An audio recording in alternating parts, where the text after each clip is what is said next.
Stress, so chronic stress is where all those different individuals and experts are coming from really is, I think, a basic summary is that chronic stress is not good for your body. It makes sense.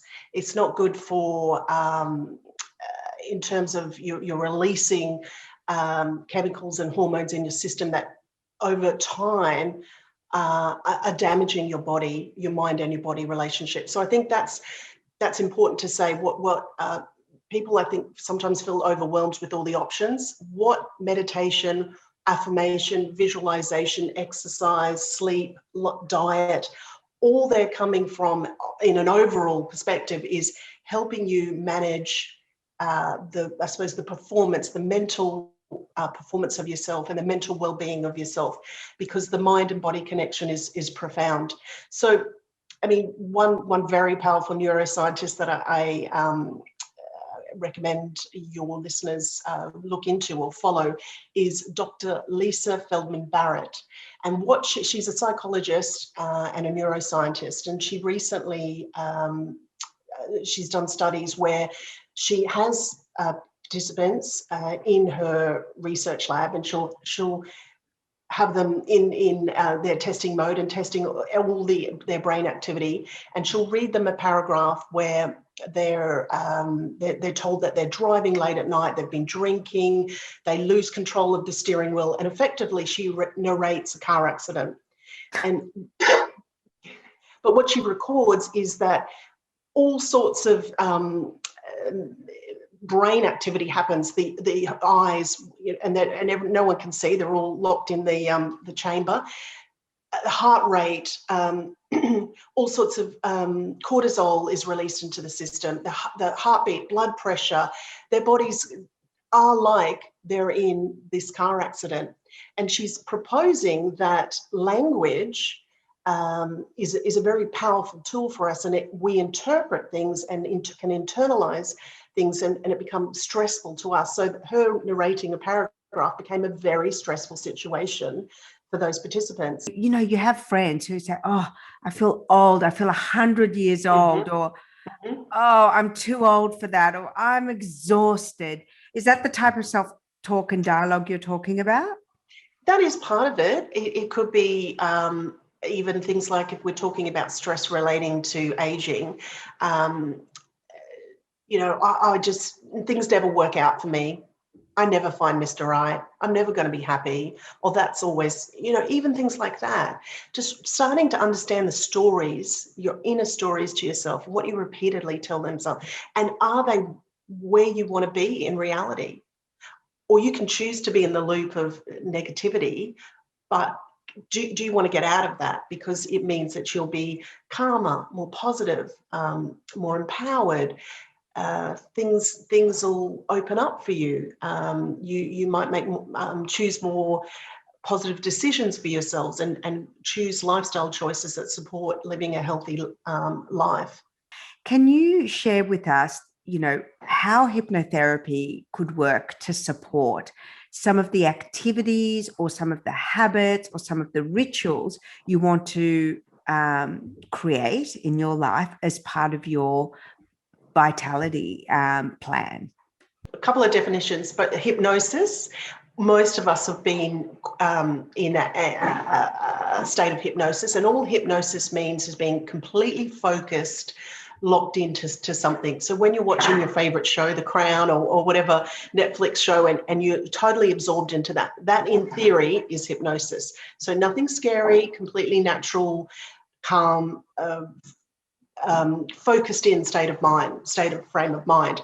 Hypnotherapy or self-hypnosis is where you take yourself into a calm meditative state, and you use language directed to where you want to go with regards to a goal. So it could be more confident. It could be I'm going to take care of myself. Whatever the goal is for you. Obvious ones with hypnotherapy that people think of is smoking, weight loss, and things like that. But any goal, it could be any goal. I want to handle work situations in a calmer way because I know that's impacting my life. Or I want to take the time out for myself, that I do self-care rituals. But so using your language, after taking yourself into a meditative state, you're using the language to seep deep into your subconscious mind, where we, is all the habitual thinking that is our autopilot reaction to situations. Can you share with us any science or advice on this very hot kind of term, neuroplasticity, and what we can do to change what we've always done to achieve a better result? So what they used to think is that your brain is just how it was when you're born, and it didn't change. And what I'm not sure if you remember the book by Malcolm Gladwell. Yes. I can't remember what it's called now, but that was I think that's come out at least 10 years ago. So maybe 10 to 20 years ago, that they started to realize that the brain definitely changes. And he has a series of I suppose case studies of people who have suffered brain traumas and their brains changed. So neuroplasticity is neuroscientists are very confident now that really that brains can change. They can change with trauma, they can change because of stress, and they can change because of positive environments. So our networks, our neurons are constantly firing, and there's the term cells that fire together wire together. Do you have any personal rituals with regards to keeping your brain ageless? Do you take supplements? Do you have a personal ritual that you do or you recommend? What are some of the things that we can, do from today? Well, I think it's really important. People feel overwhelmed with information. So my top tip is build your own self-care plan. But you really need to cover a number of issues. You need to learn what de-stresses you. So is that exercise? Is that meditation? Is that friends, comedy, laughter, yoga? So find what works for you to de-stress you and build it into your lifestyle. Because if it's not built into your life and becomes a habit for you, it's not going to keep going. Secondly, sleep.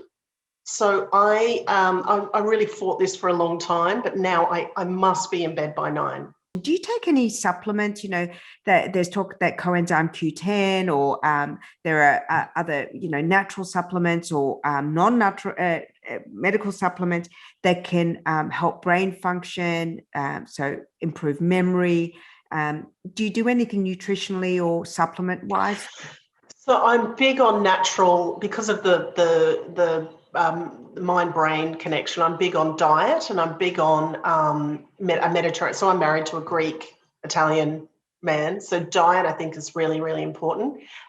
Coffee is a stimulant for brain cognition. So I do love my coffee in the morning. In terms of, I have a Barocca every single day. I do think that I'll have a coffee in the morning, good sleep, exercise. I have in the afternoon, say after lunch, I'll have a Barocca because it's packed with vitamin C, vitamin B, vitamin D, magnesium. I'm using a magnesium spray now. Magnesium capsules can have some impact on people's tummies. So I like to keep lots of water, which I can be, bad on. And then I notice that I feel dehydrated. But I am looking into some interesting supplements at the moment. Are you taking any? Have you got? I follow David Sinclair's ritual from his book Lifespan. So I take all sorts of things. I'm going to do a solo episode on that, and I'll share every single thing that I take. But I have found that it's really helped with my cognition, with brain fog. I also had all of my hormones tested, and I'm under the guidance of a hormonal doctor, because when I Mhm. started studying this, the concept of being ageless, one of the most easy wins is to understand what your hormone levels are at, what your deficiencies are, where you've dipped, where you've spiked. I had a really, really traumatic experience a few years ago.